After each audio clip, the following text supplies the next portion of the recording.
Então, gente, boa noite ou boa tarde a todos. Eu sou a professora Ana Lúcia Gaborim, estou aqui substituindo o professor Luiz Gustavo Laureano, que hoje começa o Congresso Música nas Igrejas, então ele está bastante atarefado, pediu para que eu fosse a anfitriã hoje aqui do Papo Coral. Então, gostaria de agradecer a presença da Mariana Fará, que vai conversar com a gente, e convidar, então, a todos a fazer perguntas, né? Depois nós teremos uma sessão de perguntas. Agradeço a participação de todos. Mariana, fique à vontade. Tá joia. Obrigada, Ana. Pessoal, meu nome é Mariana Fará, é um prazer estar aqui com vocês. Eu sou natural de Ribeirão Preto, no interior de São Paulo, mas já moro aqui nos Estados Unidos há 20 anos. Atualmente, eu sou professora na Universidade de Kansas, que é uma universidade pública. Eu sou diretora associada das nossas atividades corais e eu sou responsável pela área da pós-graduação em regência coral. Eu dou aula de repertório para pós-graduação, aula de regência para pós-graduação. Também ficou gravando. Oi? Eu também sou responsável pelos nossos coros aqui na universidade, que são coros formados por alunos da graduação e da pós-graduação. Então, eu rejo um coro misto e um coro feminino. E também supervisiono os alunos da pós-graduação em regência coral. Então, essas são as minhas atividades aqui na universidade. Eu também sou diretora de música numa igreja, a primeira igreja presbiteriana aqui da cidade onde eu moro.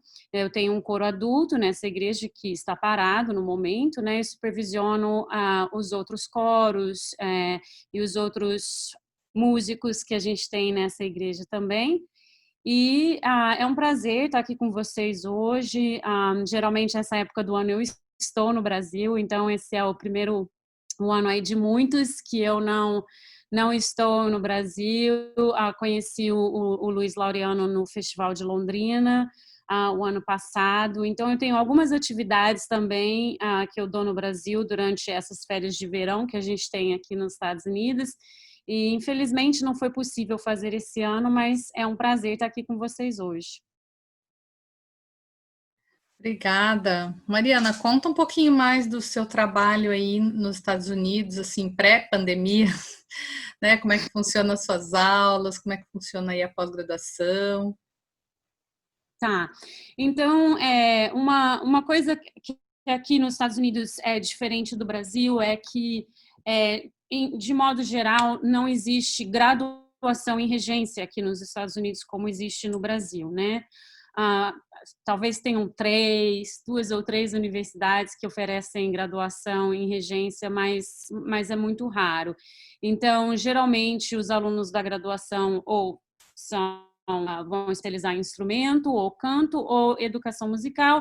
Geralmente, os alunos que vêm para pós-graduação em regência são alunos em regência coral, que ou estudaram canto, em sua grande maioria, alunos que fizeram educação musical e foram professores na escola pública, e daí vão se aperfeiçoar na área de regência coral, né? Então, é aí que entra a minha participação. Eu dou aula no mestrado e no doutorado para os alunos que estão se especializando em regência coral. Como eu falei, eu dou a nossa aula de repertório para pós-graduação.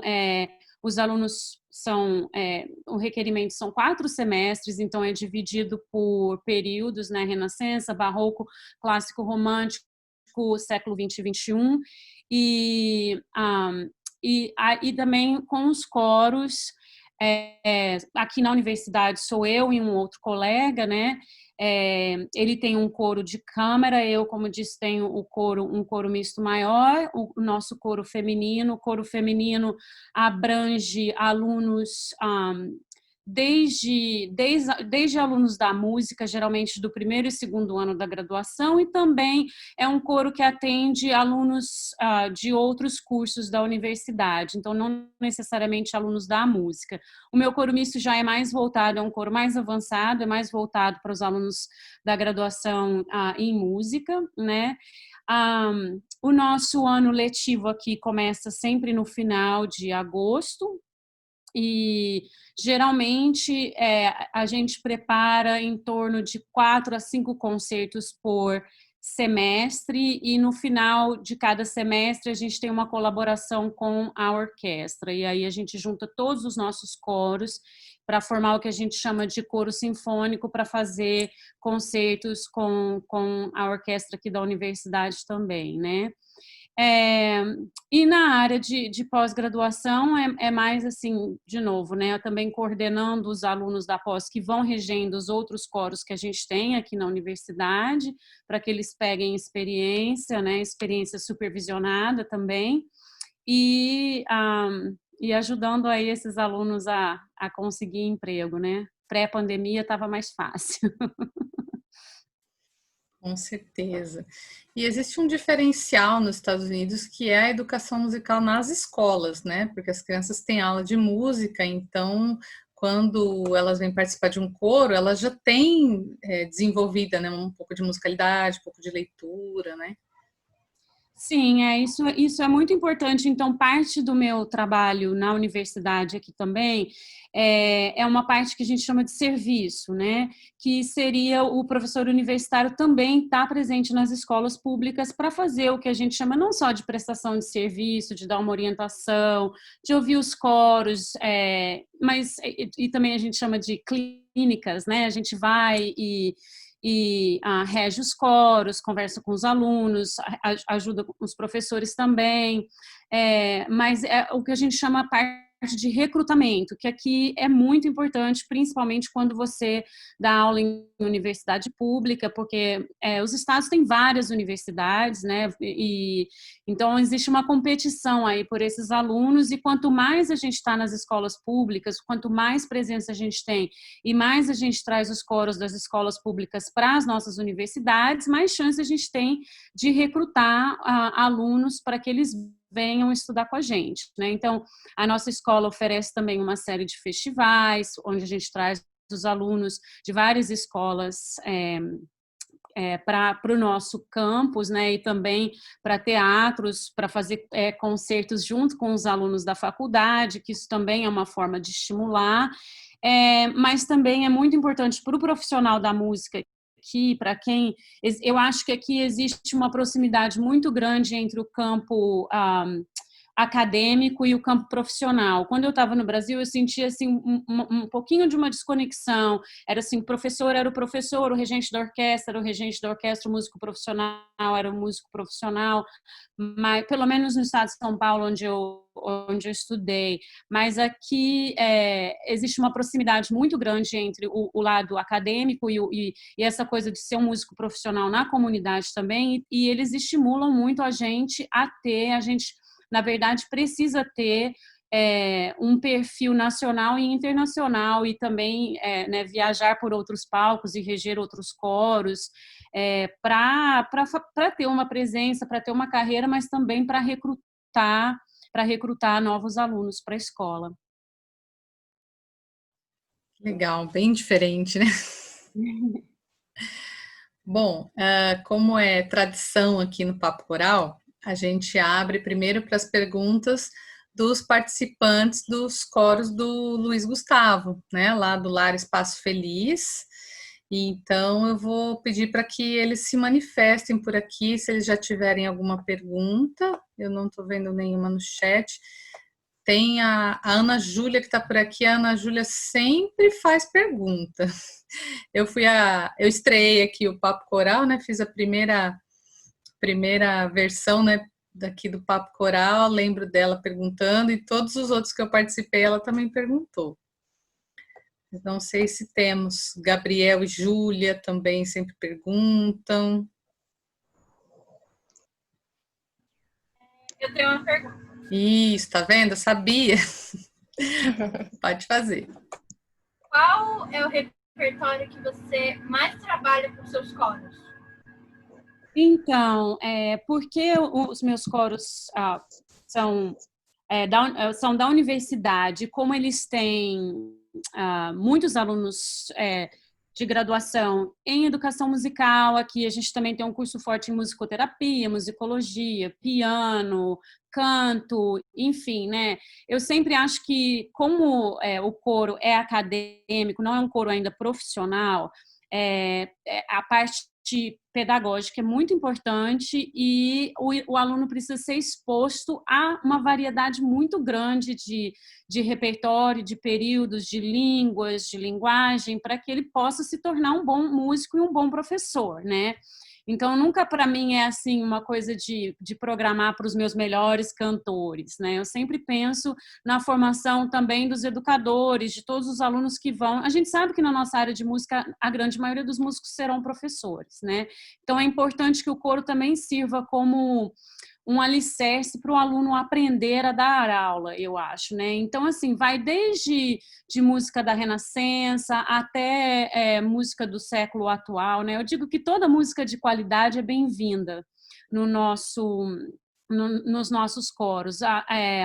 Como a Ana falou, é muito legal que assim os nossos alunos já têm uma experiência de coro significativa nas escolas públicas, eles têm uma leitura razoavelmente boa, alguns muito boas, então assim a gente pode explorar vários repertórios, né? Então, como eu falei, a gente faz repertório sinfônico, fizemos todo o repertório que é importante que você seja exposto na universidade, Mozart, Brahms, Beethoven, Bach, né, Stravinsky, até repertórios mais atuais, mais novos, né? E também eu tenho a oportunidade de ensinar bastante música brasileira, porque para mim é fácil ensinar a língua, os alunos são muito receptivos também. Então, assim, a exposição a gente tem falado muito também na exposição de um repertório menos dominante, né? Assim, de um repertório que não está sendo explorado tanto quanto deveria, um repertório que acaba ficando esquecido, né? Então, eu tenho a sorte de ter um colega aqui na universidade que tem muita experiência com spirituals, com gospel, com outro tipo de música que eu cresci, né? Então, assim, os nossos coros são realmente expostos a uma grande variedade de peças, assim. Isso é bem legal. Lá na igreja, daí, obviamente, é muito em função das leituras, das reflexões e tal, né? E é claro, é só música sacra, mas também é um espaço que dá para a gente explorar música sacra de qualidade. Inclusive, eu já fiz bastante Padre José Maurício, com o coro da minha igreja também, né? Mas aí a função é diferente da função educacional, né? Bom, eu também gostaria de fazer uma pergunta. Primeiramente, boa noite. Meu nome é Letícia, eu faço parte do coral do Luiz Gustavo há 1 ano e 5 meses, se eu não me engano, e eu gostaria de saber quais são as principais diferenças no modo de ensino do canto coral dos Estados Unidos para o Brasil. Tá, então assim, algumas diferenças que eu sinto, de novo, voltam para o que a Ana tinha falado também, né? É muito difícil aqui nos Estados Unidos você ter pessoas que se interessam por cantar num coro que nunca cantaram em coro, né? Então, por exemplo, eu vejo mesmo no coral da minha igreja, o coral da minha igreja é uma coisa interessante, assim, porque, claro, é uma população mais idosa, digamos assim, né? Mas é um pessoal que lê música muitas vezes melhor do que os meus alunos, porque eles passaram a vida inteira cantando em coro ou em coro de igreja, enfim, lendo partitura, né? E os alunos que vêm para a universidade também pela escola pública já aprenderam a ler. Então, assim, quando eu dava aula no Brasil, me lembro muito de ficar passando as partes e às vezes uma certa resistência dos alunos em aprender a ler partitura. Tinha gente que falava até com muito orgulho assim: ah, não, eu não leio, mas eu sou muito bom de ouvido. Ser bom de ouvido é um requisito para você ser músico, né? Para você cantar em coro e tal. Mas a leitura da partitura também é assim, não que seja um requisito, mas também não pode ser, a gente não pode fazer disso um cavalo de batalha, né? Então, assim, eu sinto que essa é a diferença principal. Às vezes eu acho que a coisa move um pouquinho mais rápido aqui por causa dessa educação musical que, na verdade, nem eu tive na escola pública, para ser sincera. No Brasil eu estudei em escola pública e eu não tive essa educação musical de aprender a ler partitura e tudo isso dentro da escola. Eu tive que procurar no conservatório, né? Então, aqui é bacana porque acontece nas escolas e também acontece nas igrejas, né? A gente tem questionado também aí algumas modificações que têm sido feitas nas igrejas, mas em sua grande maioria as igrejas também têm bastante suporte para a música, assim. Então isso é bacana, isso facilita muito o nosso papel como regente e professor. Obrigada pela atenção, viu? Obrigada pela pergunta, Letícia. Mais algum coralista quer fazer alguma pergunta?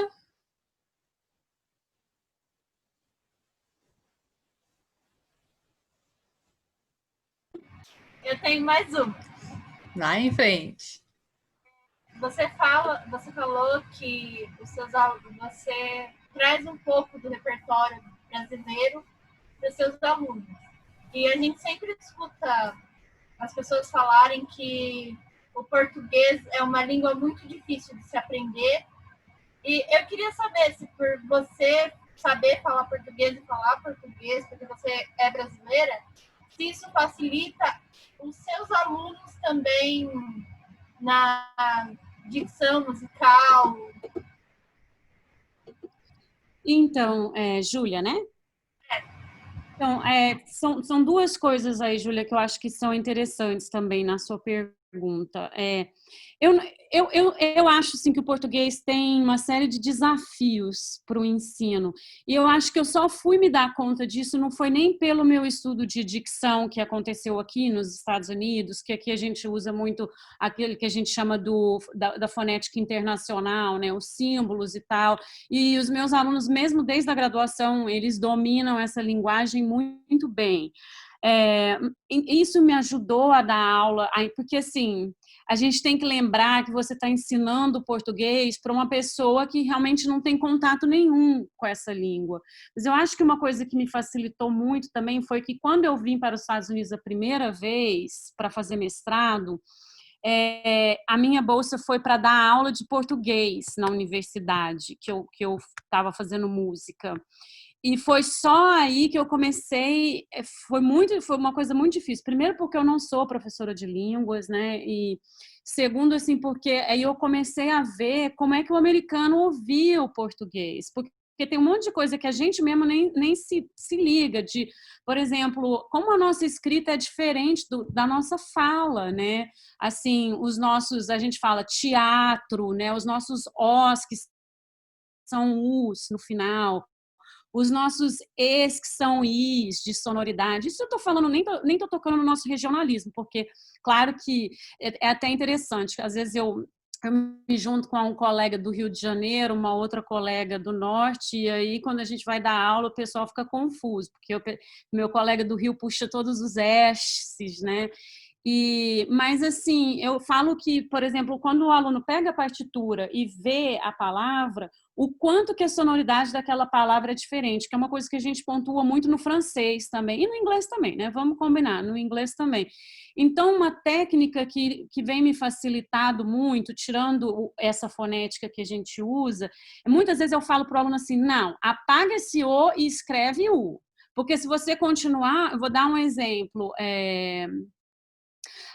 no Mulher Rendeira, por exemplo, no Mulher Rendeira, virgulino é lampião. Eu, Mariana, falo virgulino, né? Não falo virgulino. Então, é assim que eu ensino, por exemplo, e eu falo, paga esse O e coloca um U, porque senão no dia seguinte eles falam virgulino para cantar, né? Uma outra coisa, por exemplo, se você pensar, a palavra de, que a gente tem Rio de Janeiro. Veja bem, de soa como de. É uma loucura se você for pensar. Você olha DE, não tem nada a ver com DI, né? Tem gente que fala de Janeiro, mas assim, de novo, né? Rio de Janeiro, que a gente fala. Então, muitas vezes eu falo para os meus alunos, apaga esse DE e coloca a letra G, porque a sonoridade no inglês é G, né?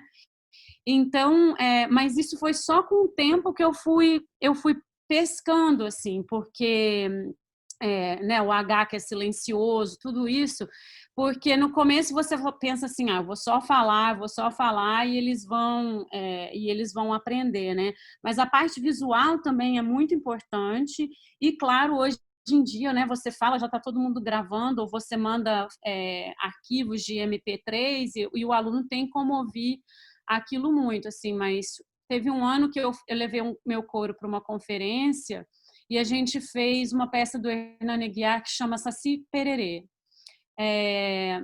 E essa peça tem muito texto, não sei se vocês conhecem, tem uma parte que fala de cachorrinho, coelhinho, assim, e é bem rápida. E elas memorizaram, assim, mas foi aí que eu me dei conta do quanto realmente é difícil, mas os alunos gostam de aprender coisas novas, isso é muito gratificante.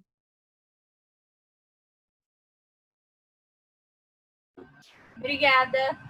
Imagina, falei muito nessa pergunta aí. Imagina, fica à vontade, estamos aqui para te ouvir. Mais algum dos coralistas quer fazer perguntas? Bom, eu de novo aqui, na verdade surgiu mais uma curiosidade. Como você já trabalhou em ambos os países, qual país você sentiu que tem mais vontade de aprender o canto coral, que tem mais interesse? Vontade? Olha, sinceramente, eu não consigo, assim, imaginar algum lugar que não tenha vontade de canto coral, sabe? E eu acho que essa pandemia eu espero que essa pandemia tenha mostrado isso para vocês aí no Brasil, porque a gente aqui está numa tristeza muito grande. Eu não sei se vocês ficaram sabendo aí no Brasil, mas aqui nos Estados Unidos, em março, eu quero dizer que eu acho que foi por volta de março 13 de março, teve uma notícia que saiu no jornal de como que um coral de igreja se reuniu em março, porque a gente ainda não estava, né, não tinha parado tudo assim no comecinho de março, e logo várias pessoas ficaram doentes, tiveram Covid, 2 inclusive morreram, e depois tiveram outras notícias que vieram da Alemanha e uma que veio de Amsterdã também, sobre como que o coro, o canto coral, estava espalhando o Covid, porque não é só a questão, né, do que a gente chama da saliva, assim, mas também do ar, né, e daquele monte de pessoas emitindo sons ao mesmo tempo. Então, as atividades corais foram consideradas atividades de canto de alto risco. Então, tem muita escola pública que nem vai retomar as atividades agora, em agosto, que é quando começa, na verdade, o nosso ano letivo, né? Isso está gerando uma tristeza muito grande, porque o canto coral é uma atividade que tem uma função não só educacional e musical, mas tem uma função social, tem uma função na questão da coletividade, né? Assim, para muitas pessoas é uma válvula de escape, né? Um lugar que as pessoas vão para socializar e, enfim, e para cantar, né? Então, assim, eu acho que os dois países, eu vejo que a atividade, eu tenho mantido contato com o meu coro da igreja por e-mail, né? Já que as nossas atividades pararam e vão continuar paradas até o final do ano. Não haverá canto, nem mesmo quando os cultos se retornarem agora no segundo semestre. E eu vejo a tristeza dos coralistas, né? E a mesma coisa aqui na escola. A gente está tentando achar maneiras de trazer poucas pessoas de volta para o campus e tentar construir alguma forma de canto, né, coletivo, porque as pessoas estão sentindo muita falta. Mas eu sinto esse mesmo amor pela música coral quando eu estou aí no Brasil, sabe? Eu vejo no festival assim o quanto as pessoas buscam essa atividade e o quanto elas se emocionam. Então, eu realmente espero que essa pandemia sirva para nos mostrar que a gente não pode viver sem essa arte, que essa é uma arte que é muito difícil da gente fazer virtualmente, né? Se não impossível. Então, espero que isso sirva para nos fazer querer estar junto cantando de novo o mais rápido possível. Obrigada.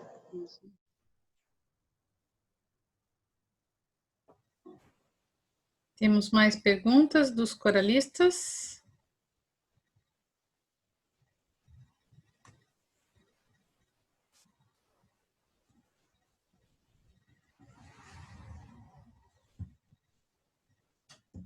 Bom, hoje nós temos 32 pessoas aqui, né? Não é tão difícil de administrar, então, se alguém quiser já, algum dos regentes, né, algum dos participantes já quiser fazer uma pergunta, pode abrir o seu microfone e fazer a pergunta para a Mariana.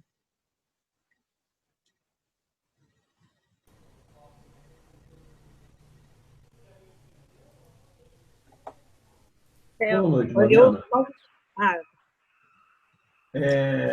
Opa.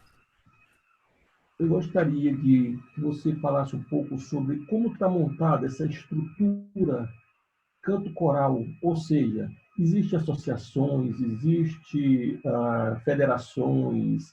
Como é que os americanos eles lidam com isso? É claro que é muito diferente, não tem nem comparação em termos de Brasil. Mas como é que essa estrutura funciona para os americanos? Essa questão canto coral, as suas federações, os engajamentos, nas cidades, ou não sei. Tá? Existe uma estrutura formada para isso? Existe sim, Alan. Então, é assim, ó, aqui, como o país é muito grande, né, assim como o Brasil, então, assim, existem as associações nacionais, né, que no caso existe a Associação Americana de Regentes Corais, que é a maior, a gente chama de ACDA, né, mas tem também a Associação Nacional de... só um segundo. Associação Nacional de Educadores Musicais, e existe uma Associação Nacional de Coros de universidades também, que também existe essa associação nacional, né?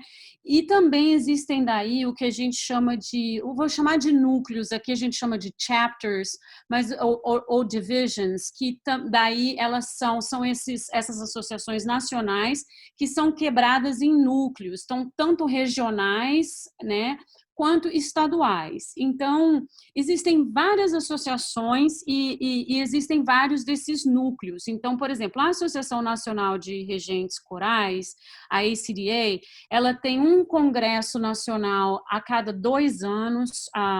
Esse congresso geralmente atrai de 4 a 6 mil pessoas a cada 2 anos. E no ano que não tem o nacional, tem o que a gente chama de regional, que daí são separados, eu acho que existem 7 divisões, né, que aglomeram os estados, porque senão também ficaria muito caro e muito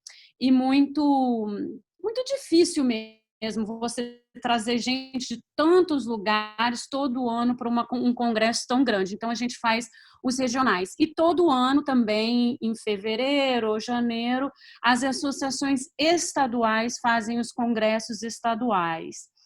Né? Então, você tem algumas regras, algumas leis que se aplicam aos estados, né? E os regentes têm a oportunidade de levar seus coros para esses congressos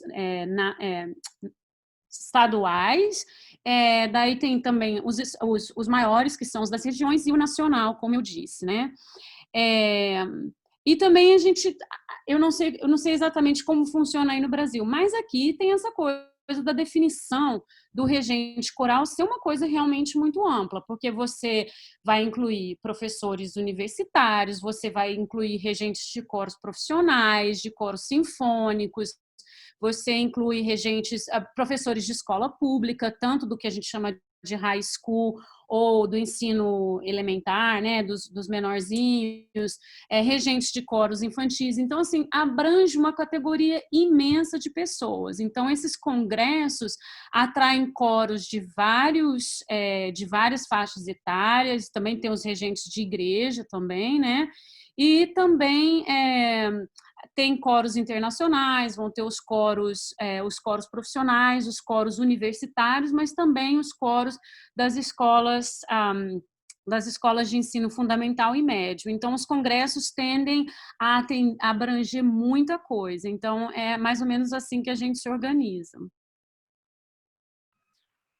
Você falou não sabe como está no Brasil, né? Eu também, por viver mais para o Nordeste, não sei como é que está o Sul e o Sudeste, mas eles têm as organizações deles. Aqui, para nós, é mais difícil, né? Até porque a gente não tem nenhuma associação, a gente não tem nenhuma confederação aqui, para o Norte e Nordeste, principalmente para nós no Nordeste, né? E a gente vai fazendo o que dá, né? Mas a gente, hoje, para ir para um festival, para ir para um congresso, é sempre muito difícil, porque é muito caro, porque as distâncias são muito grandes, né? Então, geralmente, digamos, o meu coro atualmente vive na cidade de São Luís e só. Tá? Não temos participado de festival, nada. Eu, particularmente, já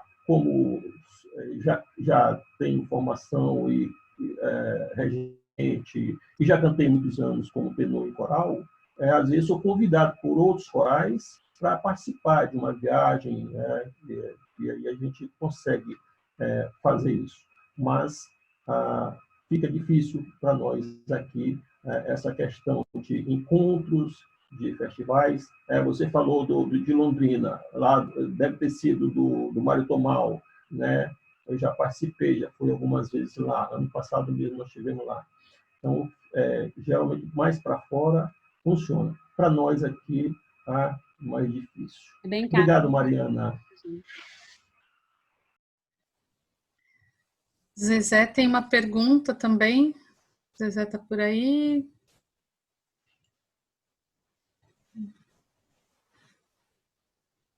Outra pessoa também quer fazer perguntas.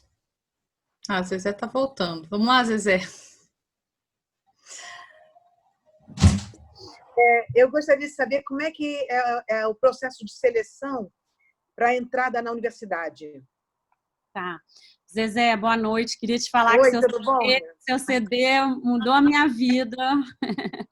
Aquele CD da capa verde, Cantos do Brasil, alguma coisa do Brasil. Muito lindo e descobri os 3 motetinos do Hernani lá, foi muito bacana. Então, assim, sou maior fã do seu trabalho. Olha, o processo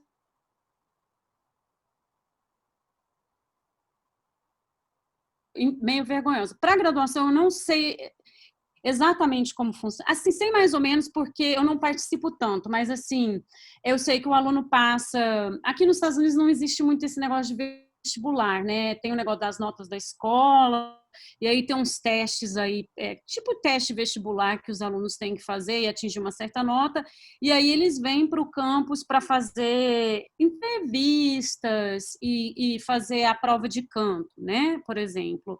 E então os professores de canto acabam selecionando esses alunos para a graduação, e os professores da educação musical e da musicoterapia, por exemplo, são os professores que vão assistir às audições ou de canto ou de instrumento, e também tem uma conversa com o aluno para poder determinar se o aluno passa na prova de música, né? A minha participação com a graduação acaba sendo mais no sentido de fazer audição para o aluno que já foi aceito para colocá-lo nos coros, né, da graduação. Já da pós-graduação, o aluno tem que aplicar para a universidade, aplicar para a escola de música, daí ele manda para a gente o currículo, uma carta e uns vídeos dele regendo e fazendo isso tudo é pré-eliminatório, né? E a gente seleciona e convida alguns alunos para o campus para fazer uma audição com o nosso coro e fazer uma entrevista com a gente, né? E aí a gente seleciona, baseado nas audições, os alunos para a pós-graduação. Mas, como eu falei, para a graduação eu acabo tendo menos contato na escolha, eu tenho pouca voz, assim, porque são mais os professores que a gente chama de professores individuais, que dão as aulas mesmo, que acabam selecionando esses alunos para a graduação. E essa universidade é uma universidade que é paga? Como é que é esse sistema? Então, E aceita pessoas de fora, de outros países? Como isso acontece? Então, a minha história de vida, tanto no Brasil quanto aqui nos Estados Unidos, é uma história de amor ao ensino público, assim, porque eu estudei na escola pública quando eu estava no Brasil, em Ribeirão Preto. Não vou mentir, fiz conservatório particular, porque não tinha ensino de música na minha escola.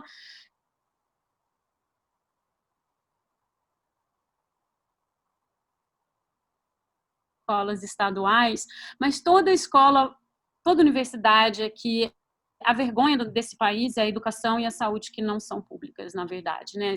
Assim, as universidades são públicas, mas elas têm um custo razoavelmente alto, né? Então, o que acontece muito aqui, principalmente na graduação, os alunos tendem a ficar nos seus estados, porque as escolas públicas estaduais 8.000 alunos, e elas oferecem um ensino realmente de muita qualidade. Se você é residente desse estado, nasceu nesse estado e tem residência nesse estado, o custo da escola é menor para você do que se você está aqui nesse estado e for estudar na Califórnia, mesmo numa escola pública, por exemplo, né? A gente tem processo de bolsa, a gente consegue oferecer algumas bolsas, mas a maioria dos alunos americanos fazem empréstimos universitários, educacionais, que eu acho que a gente fala no Brasil, né? Fazem esses empréstimos para poder estudar, tanto na graduação quanto na pós-graduação, né? A pós-graduação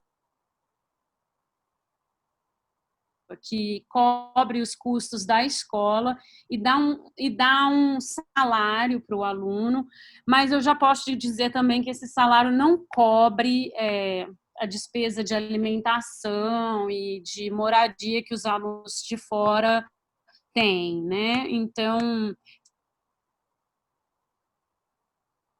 principalmente se você for para uma escola particular, por exemplo, como seria Harvard, Yale, Syracuse, enfim, uma série de universidades que daí o custo é bem maior, né? Mas para os alunos da pós-graduação, eu, por exemplo, tenho a tendência a só aceitar os alunos com bolsa, porque sem bolsa é muito difícil para o aluno dedicar o tempo que ele precisa para o ensino, enfim, para a formação, né? Então, a gente dá essa bolsa que cobre praticamente o custo da escola, mas como eu disse, né, eu sei que tem alguns alunos aqui que estudaram aqui também nos Estados Unidos, eles podem provavelmente falarem, te dar uma aula do custo que é estudar aqui, porque realmente é caro, né? Obrigada. Imagina. Mariana, deixa eu te perguntar uma coisa. Eu queria que você comentasse um pouquinho como é que o pessoal aí faz a nossa música, como é que eles recebem, eu não sei se isso já foi perguntado, desculpem se foi, como é que os norte-americanos lidam com a música brasileira e como é que é isso, né? A nossa música coral aí na realidade.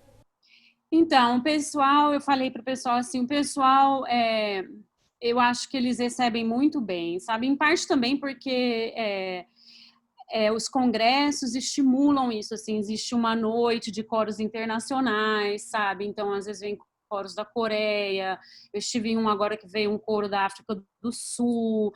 Então, assim, e também porque os alunos aqui têm um pouco essa tendência, os coros e os alunos a fazer turnê fora, sabe? A ver outros coros e tal. Então, eu acho que principalmente em música, né? Eu acho que as pessoas entendem que a nossa formação fica deficiente se você não tem conhecimento de outras culturas, porque fica, se você vai... na verdade, eu estou até tentando me lembrar, assim, porque quando eu estudei, né, na Unicamp, assim, há muitos anos atrás, a gente fica um pouco nessa formação maravilhosa, mas assim, clássica, centrada na coisa europeia, né, nos Beethovens, nos Mozart, no Brahms, que a gente precisa ter, claramente. Mas assim, você não consegue ser um músico se você não tem, pelo menos, contato com as outras culturas. E eu acho que os americanos entendem muito isso.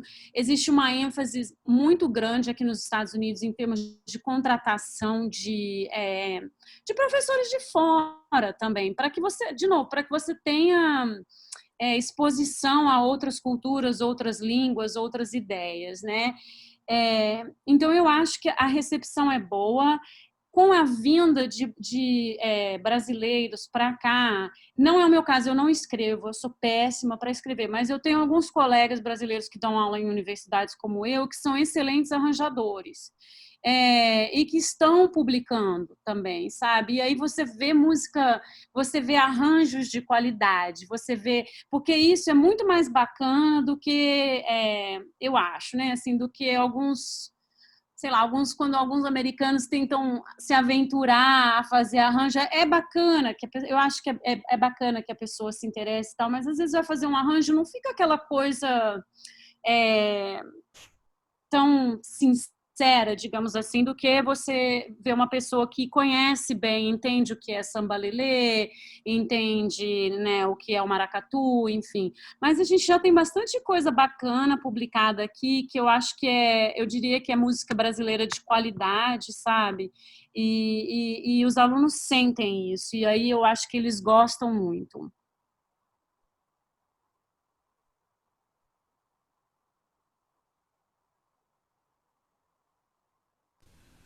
Uma outra coisa, desculpe se eu estou tomando o espaço de alguém, mas eu já, já abro.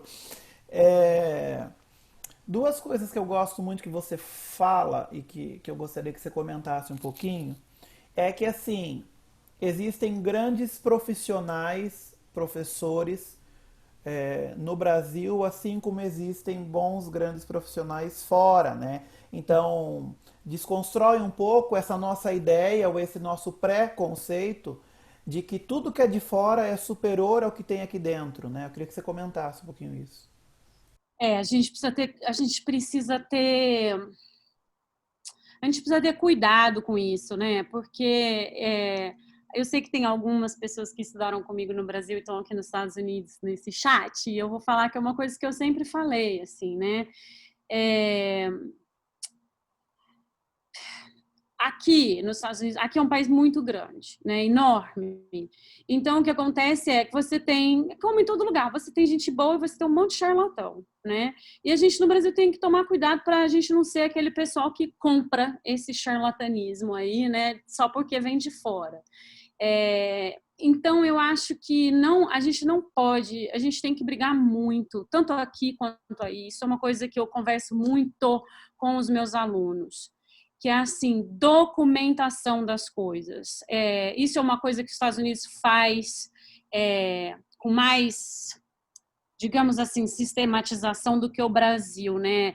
Assim, a gente tem que documentar a nossa música, a gente tem que registrar a nossa música, os nossos professores, a gente tem que amar os nossos ídolos da nossa música, tanto clássica quanto popular, a gente tem que preservar os nossos professores, os nossos compositores, e assim, põe por escrito, sabe? Eu estive no Rio de Janeiro em fevereiro, antes da pandemia, conversando com o professor Hernani Aguiar, e até perguntando para ele o que vai ser da sua música o dia que você não estiver mais aqui, onde está, como é que eu posso continuar a ter acesso a esse material tão bacana.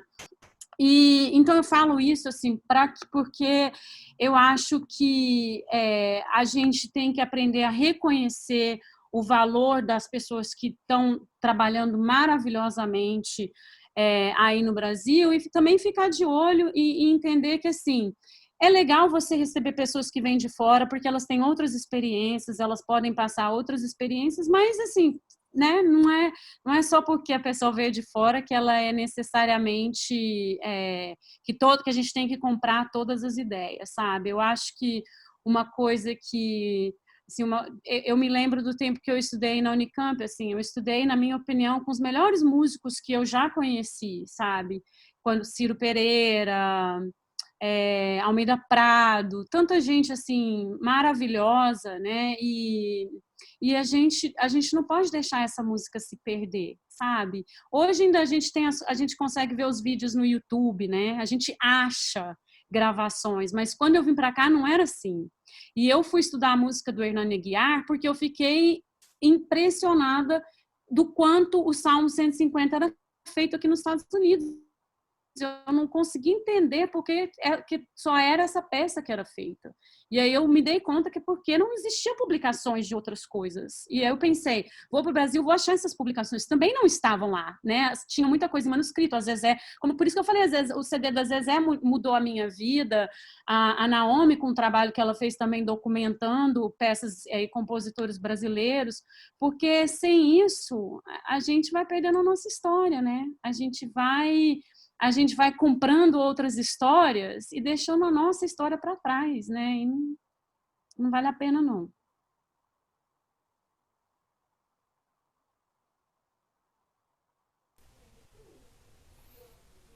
Pessoal, tem mais alguma pergunta?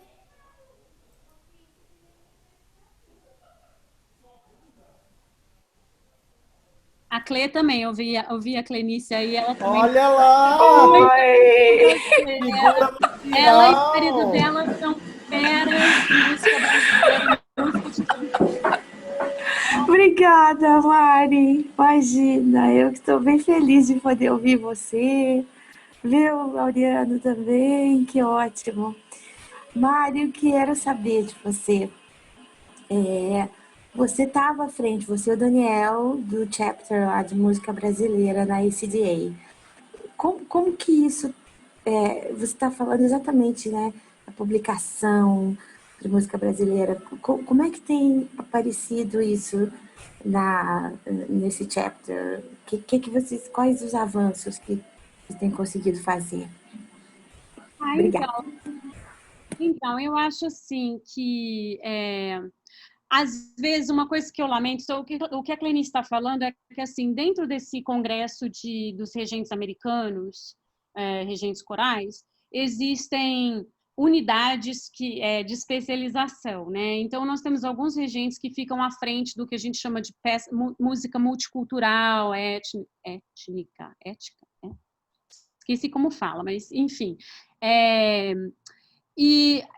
O nosso papel é apresentar, fazer leituras e apresentar peças de outras culturas, né? E, às vezes, tem um monte de coisa que eu gostaria de apresentar, assim, no Congresso, e o lamento não está publicado, porque quando não está publicado, eles são um pouquinho mais rigorosos aqui, porque se não está publicado, primeiro, para cantar, se uma peça não está publicada, eu preciso da autorização do compositor.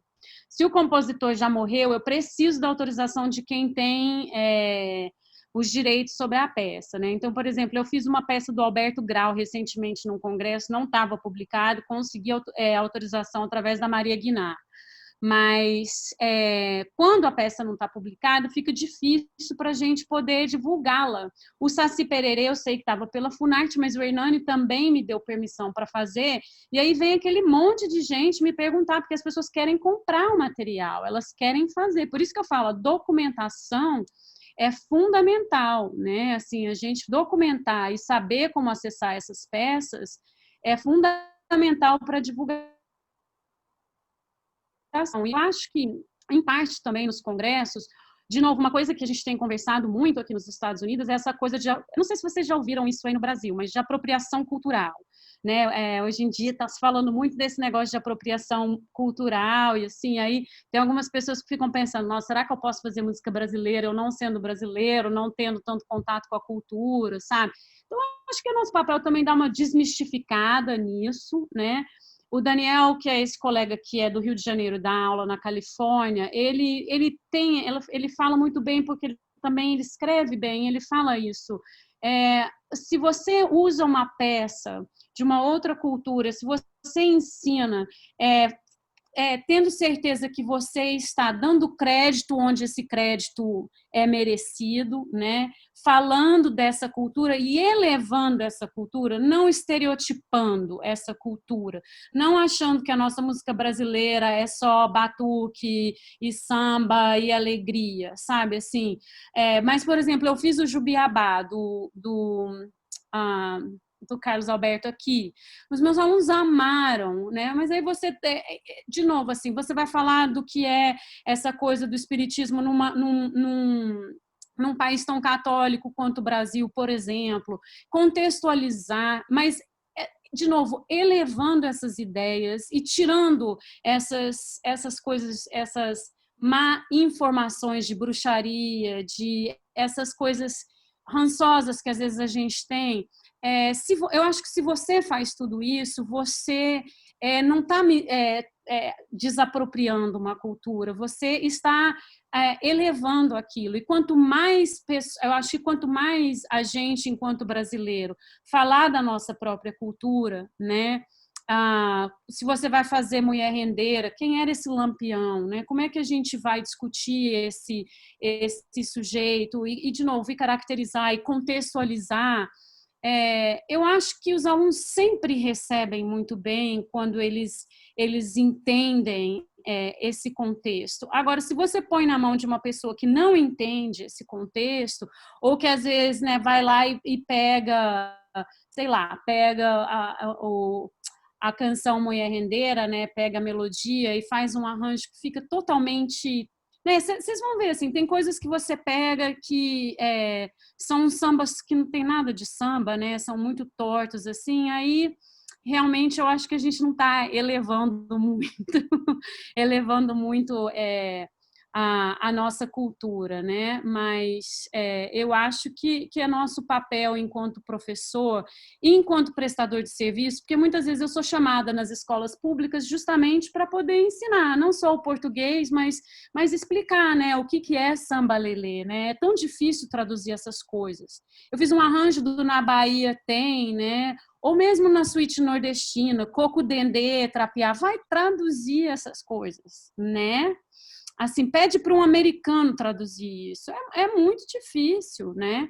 Então, eu acho que é muito bacana, assim, a gente poder prestar esse serviço também, de novo, assim, para dar contexto e para poder realmente elevar a nossa música no patamar que ela merece, né? Mariana, tem uma pergunta aqui da Sandra. A gente sabe que os americanos costumam fazer viagens de apresentações, participar de festivais internacionais, né? Então, ela está perguntando da onde vem o dinheiro para essas viagens, se é por conta da universidade, se é do governo, se tem programa de governo, como que é isso? Olha, tem de tudo. Então, tem assim, por exemplo, às vezes vocês vão ver até coros de igreja que viajam muito, né? Então, por exemplo, geralmente, se são coros de igreja ou coros mais maduros, digamos, o dinheiro realmente vem da pessoa, né? Aqui existem muito essas agências que não são só de turismo, não, elas são de organizar essas turnês. Então, por exemplo, elas organizam todo o roteiro, os hotéis, os teatros que você quer se apresentar, por um custo de $3.000 por aluno, tá? Eu recebo essas ligações todos os dias, me convidando para ir para o Carnegie Hall, desde que eu levante 50 alunos por $3.000 cada um para ir cantar lá, na segunda-feira à noite, por exemplo, sabe? Então, não se impressionem não com isso, com esse negócio de Carnegie Hall debut aí, porque é muita coisa assim. Esses lugares vivem desse dinheiro também, né? Do dinheiro das pessoas que pagam para cantar lá. Aqui na universidade, muitas vezes a gente tem fundos de doadores, tá? Então, vamos supor, se a viagem é 3.000, a gente às vezes consegue que o aluno pague 1.500 e a gente tem fundos de doadores, às vezes tem fundo da universidade, que também entra, e às vezes a gente faz aquilo que a gente faz muito aí no Brasil, que é passa o chapéu, faz rifa, vende CD no final dos concertos, vende cookies, enfim, coloca-se no aluno. Mas tudo isso são tours que são planejados, muitas vezes com 2 anos de antecedência, sabe? Para realmente você ter tempo de levantar o dinheiro, assim. Mas os alunos geralmente têm que bancar parte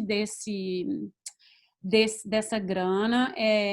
Eu acho que é uma experiência que eles gostam muito, porque às vezes é difícil para minha cabeça entender $3.000 para 10 dias na Grécia, por exemplo, sabe? Mas o pessoal gosta e às vezes pode pagar, né? Mas às vezes a gente também procura fundos fora. Legal.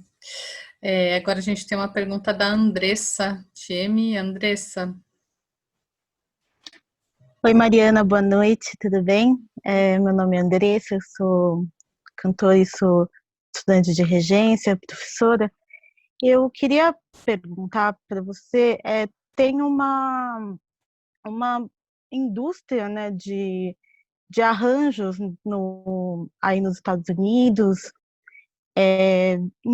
com uma produção muito grande de arranjos corais para várias formações, 4 vozes, 3 vozes, 2 vozes iguais, vozes mistas, para coro jovem, para coro infantil.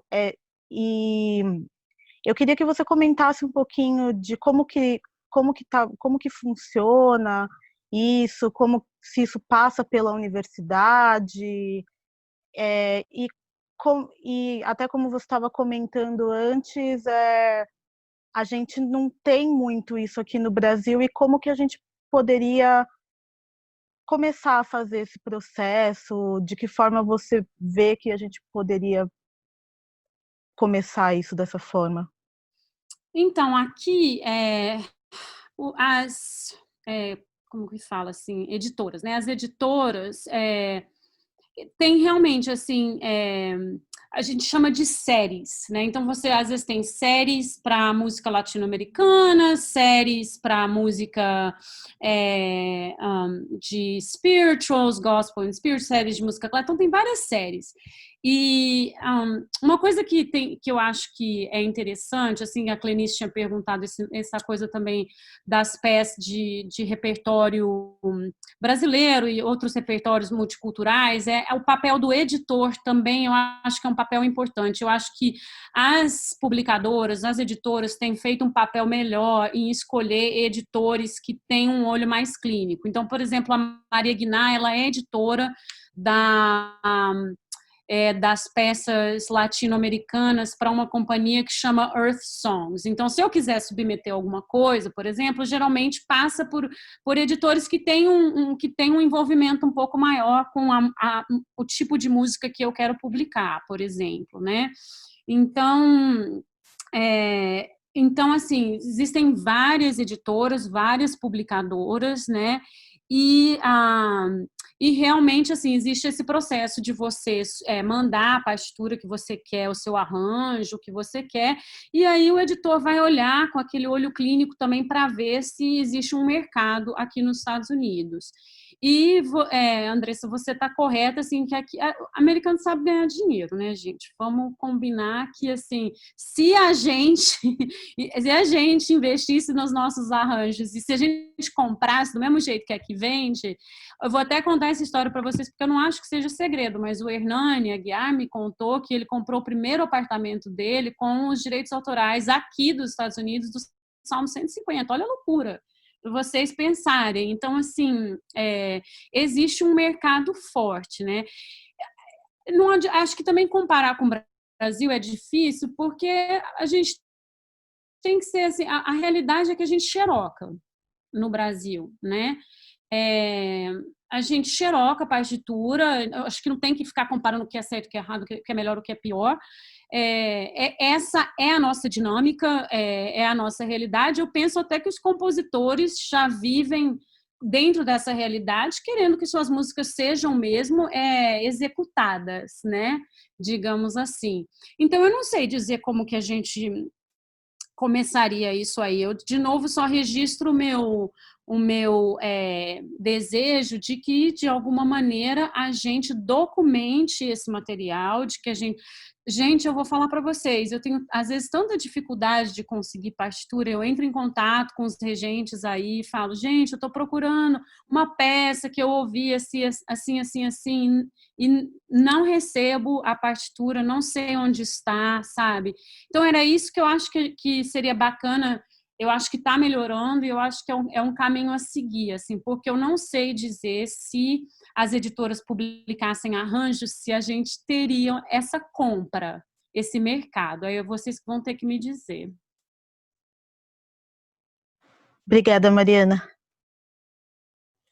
A gente tem agora uma pergunta da Nancy Toniolo. Oi, boa noite. Oi. Eu queria saber quanto à escolha do repertório, como que é feita? Se você tem uma liberdade para escolher, se tem uma exigência e se você tem a liberdade de escolher, como que você faz essa escolha? Então, eu tenho liberdade total para escolher, sim, eu não tenho ninguém que me supervisione nesse sentido.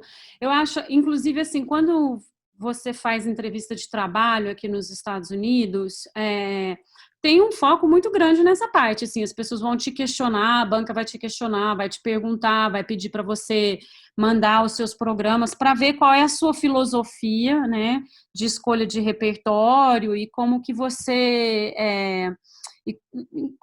navega isso. Então, assim, eu não sei se aí está assim, mas aqui nos Estados Unidos agora tem um pouco do modismo de criar concertos programáticos, temáticos.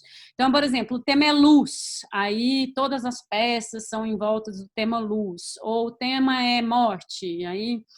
Então, assim, tem um pouco isso. As pessoas estão pensando em criar conceitos que tenham um significado maior do que só fazer peças, assim, digamos, né? Às vezes eu penso nisso, e meus alunos gostam, assim, né, da conexão, de todas as peças estarem ligadas de alguma maneira, mas para mim, de novo, assim, o que é muito importante é a qualidade de texto e repertório, né? A gente tem que tomar muito cuidado, porque às vezes a gente gosta muito de uma música que a gente ouve, gosta, enfim, da levada, do ritmo, da peça, enfim, da sonoridade, e não olha exatamente o texto. E aí você vai olhar o texto e é uma coisa assim, né, que não está elevando nada nem ninguém, e principalmente algumas coisas mais antigas, assim, se você olhar, acho que hoje tem se discutido muito, assim, a linguagem, né, e de novo, assim, o valor desse texto. Eu acho que isso também é relevante nas línguas estrangeiras, porque, de novo, às vezes as pessoas fazem alguns spirituals aí, algumas coisas que você fala, nossa, esse texto é horrível, sabe? Enfim, né, é um texto que a gente precisaria excluir. Então, eu olho bastante o poema, o poeta, e o compositor, né? Como eu estou numa universidade, de novo, eu preciso expor os meus alunos a várias línguas e a vários períodos, né? Então, a gente faz desde Bach, Britten, enfim, Beethoven, Brahms, todo mundo, e também tento ter um programa por semestre que é um pouco mais diversificado e que foca em peças do século XX e XXI. O ano passado eu fiz um concerto que chamava Música de Todas as Américas e começava com peças do Canadá, ia para os Estados Unidos, depois Venezuela, algumas coisas do Brasil, então foram passando pelos países da América do Norte, Central e do Sul, né? Então aí já não tinha nenhum compositor assim que eu posso dizer que seja, né, o standard assim europeu, óbvio, né? Mas então variedade é muito importante, mas assim eu não posso deixar que os meus alunos saiam daqui sem ter passado por Bach, por Brahms, porque senão, quando eles forem dar aula, a coisa fica complicada, né? Nós temos agora uma pergunta do Luiz... Não é o Luiz Gustavo. Luiz Fernando. Oi, tudo bom, Mai? Oi, Luiz. Tudo certinho. Não, é o seguinte, eu queria perguntar para você, como que estão as conversas aí em relação ao retorno de ensaios presenciais? Porque aqui é uma coisa que causa uma certa celeuma, porque os coralistas eles querem retornar a cantar presencialmente e a pressão existe, né? Não, porque nós vamos usar máscaras, porque nós vamos ter um distanciamento. E eu me baseio muito por um webinário que teve em maio, aí é famoso aí, né? É muito famoso. Pois é, e que não há distância segura, não há máscara segura, teria que ser uma N95, mas N95 a gente mal consegue respirar, que dirá cantar. Como que estão, as pessoas estão se baseando por isso ou estão dando aquela forçadinha de barra que acontece, né? Da ansiedade do pessoal estar tanto tempo sem cantar, tanto tempo sem se reunir? Então, Luiz, obrigada aí pela pergunta. Esse webinar aí que o Luiz está falando foi um webinar, pessoal, que foi realizado por um grupo de médicos. Um médico era esse médico que cuida do nariz, garganta, otorrino, e um outro era um infectologista. E eram dois médicos que cuidam de cantores e um que cuida especificamente dessa área de infectologia respiratória, por esse negócio que a gente chama de aerosol, que eu não sei se tem uma tradução melhor para isso, mas assim, aerosol seria esse ar, né, que a gente vai expelindo quando você emite, quando você fala, quando você canta, que não o que a gente chama aqui de droplets, que são os cuspes, né, digamos assim. E o que aconteceu foi um webinar que foi patrocinado pela Associação Americana de Regentes Corais e a Associação Nacional de Professores de Canto. Esse webinar, assim, eu achei que foi maravilhoso, mas causou um monte de polêmica aqui, porque, como o Luiz disse, o canto coral e o canto foram identificados muito imediatamente como atividade de alto risco para o Covid. Não só porque, como eu disse, em março a gente teve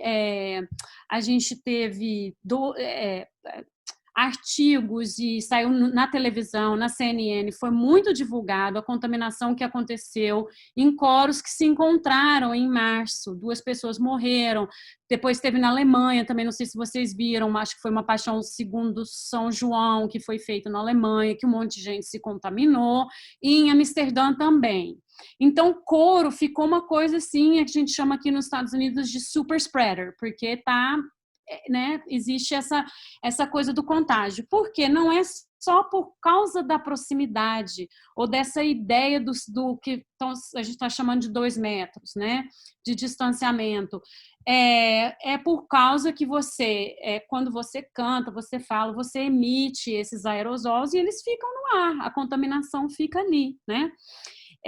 Então, a atividade parou. Aí, a minha vida virou estudar aerosol, que é uma coisa que eu abomino. Eu espero que eu nunca mais na minha vida eu tenha que ouvir essa palavra, porque eu não sou cientista, mas, enfim, a gente começou a acompanhar os estudos que estão vindo de vários países, e agora aqui nos Estados Unidos, um estudo mais direcionado do espalhamento do aerosol. Não existe ainda estudo que já tem muita coisa, eu posso mandar alguns links para vocês depois, mas assim, já tem muita coisa mais solidificada, mas nada passou por aquele crivo da pesquisa, de ter tido revisão de editor e tudo, porque está todo mundo correndo, né? A gente está tentando achar respostas o mais rápido possível, porque as escolas deveriam voltar agora em agosto, né? Então, onde a gente está no momento, em termos de recomendação, muitas escolas não vão ter coro presencial, tá? Já posso falar isso para vocês. Tem muito lugar que já determinou que até o fim do ano não há coro presencial. A minha igreja, por exemplo, está proibindo canto até de congregação, hinos e tudo até o final do ano, por causa do problema do contágio. Com distância, enfim, não vai ter. Para quem vai voltar, existem algumas recomendações que não podem ser, né, digamos assim, deixado para lá. Então, o uso da máscara, o Luiz está certo, a N95 é a melhor, mas ela faz ser muito difícil cantar com ela, tá? Tive uma discussão com outros regentes, muitos vão usar aquele Plexi Shield, que a gente chama, ou a barreira de face. Também há controvérsias, porque tem gente que diz que o som usar com a máscara, né? Mas o aerosol bate na barreira e volta. Ou existem estudos já mostrando como que o aerosol circula em volta desse shield, que a gente chama, né? Mas tem a questão da proteção de olho, por exemplo, né? Então, o distanciamento que a gente está buscando aqui no momento maior do que de 2 metros, o uso da máscara, os ensaios têm que ser infinitamente reduzidos para não mais de meia hora, porque a pessoa não aguenta ficar com aquela máscara, e também por causa da dispersão do aerosol, que se mostrou maior depois de meia hora, tá? Então, os nossos ensaios vão ser encurtados, e eu, por exemplo, só vou ter grupos de 8 a 10, no máximo 12 alunos em ambiente muito grande, que tenha muita ventilação, porque a ventilação é outra coisa que é importante. Então, os especialistas disseram que os riscos são menores se a gente estiver fora, ensaiando ao ar livre, o que aqui é uma coisa complicada, porque faz muito frio, né? Ou em espaços com ventilação muito controladas, e a minha escola comprou filtros que ajudam a filtrar esse aerosol aí, eliminar o vírus que fica. Mas também a gente tem que deixar um espaçamento grande entre uma aula e outra dentro daquela sala de aula para, de novo, tentar liberar, né, limpar o ar que é poluído, digamos assim, pelos cantores. Então, o que eu posso dizer é que a atividade coral não vai voltar a ser o que era esse ano, tá? Nenhum dos meus colegas vai fazer concerto presencial. Eu acho que isso está fora de cogitação. É claro, pessoal, que eu estou falando de um país que está tão contaminado quanto o Brasil, tá? Então, assim, Nova Zelândia é outra, Austrália é outra, Alemanha é outra realidade. Os Estados Unidos não está num bom momento, o Brasil também está com muita contaminação, né? Então, infelizmente, assim, a gente vai ter que ter muita aula no Zoom, mas eu acho que é um momento também da gente pensar, com muita criatividade e ter essas discussões que a gente está tendo, trazer outros regentes para conversar com os coralistas, né? Eu vou fazer meus alunos se reunirem no Zoom e discutir texto, fazer tudo que eu tiver que fazer em termos de tradução de texto, dicção, eu vou fazer via Zoom. Para esses pequenos ensaios que a gente for ter com pequenos grupos, a gente só dá uma cantadinha e ir embora, porque eu não acho que valha, por mais que eu sinta falta e minha vida tenha ficado muito triste com essa coisa de ficar procurando formas de dar aula coral online, que praticamente não existe, não vale a pena colocar em risco a vida dos nossos alunos ou mesmo da gente e da nossa comunidade, né?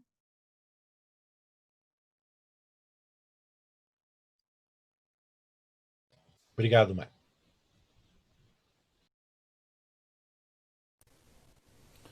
Mariana, tem uma pergunta aqui que eu não sei, Ana, de quem fez a pergunta.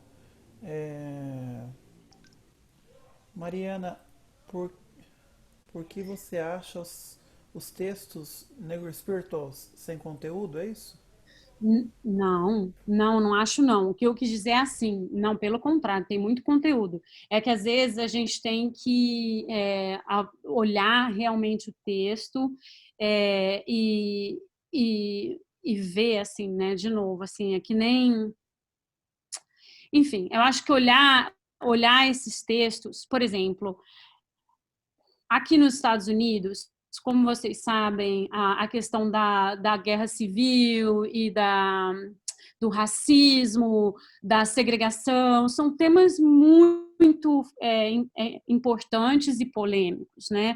Então, hoje também a gente tem que avaliar alguns textos que foram escritos em épocas durante a época da Guerra Civil, por exemplo, ou enfim, em outros contextos históricos que não cabem mais hoje, né? Não são mais aceitados hoje, porque apesar da gente também estar num momento ruim com essas questões de discriminação, questões raciais e tudo, na verdade é um momento maravilhoso de demanda de mudança, né? Inclusive mudança de linguagem, né? E não só na questão de raça, na questão de discriminação racial, mas também na forma como a gente se refere à mulher, por exemplo, sabe? E muitas vezes, eu não estou conseguindo pensar num exemplo agora em português, mas às vezes tem algumas músicas que até são bonitas, mas você vai olhar o texto e a forma como a mulher até em alguns textos de bossa nova, como a mulher como se descreve a mulher, não cabe mais hoje. De novo, a gente pode contextualizar, né, e explicar, mas quando você está dando aula, eu acho que também, assim, eu hoje penso assim, eu faço, é muito importante para mim escolher textos que vão, não só textos que vão ajudar essa geração jovem a se posicionar de uma outra forma, sabe? Essa geração jovem a não aceitar certas coisas que a minha geração aceitou, né? A não aceitar tratamentos e palavras que a gente levou numa boa, digamos assim, né? E não cabe mais, né? Não cabia nem naquela época, mas não cabe mais. Então, é isso que eu falo de olhar bem, assim, olhar esses textos. Às vezes a gente usa, você, na verdade, usa peças que são, né, são controversas, assim, que tem textos impactantes e vale a pena você usar de novo, né, contextualizando e explicando, mas se você está usando só porque a música é bonitinha, é legal, mas aquele texto não ajuda, de novo, né, a elevar uma classe ou elevar uma cultura, eu acho que é importante pensar, sabe, pensar se vale a pena mesmo usar, né?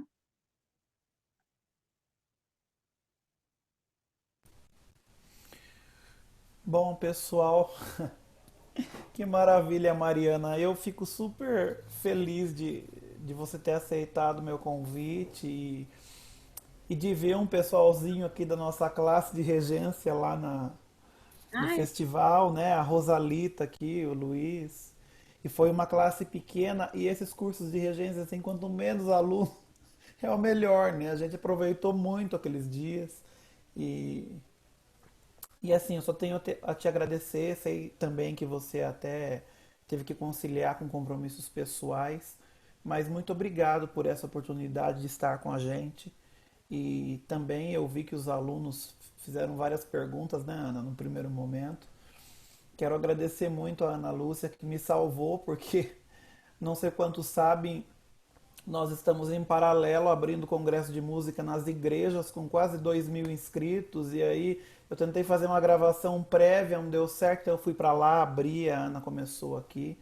Então muito obrigado, obrigado a todos que participaram e fica o convite para a semana que vem. Nós estaremos com o professor Júlio Moretson, é, nesse mesmo, como dizia nos seriados, nesse mesmo horário, nesse mesmo canal. Então fica o convite para quem quiser participar conosco. Obrigado, Mariana. eu que quero agradecer você, aos alunos, todo mundo que veio participar, essa oportunidade. O Luiz sabe, os Luizes sabem, eu adoro toda e qualquer oportunidade que eu tenho de ter alguma interação com os profissionais e alunos aí do Brasil, porque deixa eu dizer a minha realidade, eu sinto muita falta, assim, às vezes eu consigo fazer no verão, mas esse não deu, então toda e qualquer oportunidade que eu tenho de interagir com os brasileiros, para mim é um grande prazer, então muito, muito obrigada mesmo. Eu que agradeço. Clenice, que prazer te ver aqui. Gente, vocês acham que vai ter mais festival ano que vem? Não só de Londrina, mas todos os festivais que a gente Ai, se Deus te quiser, né? ama.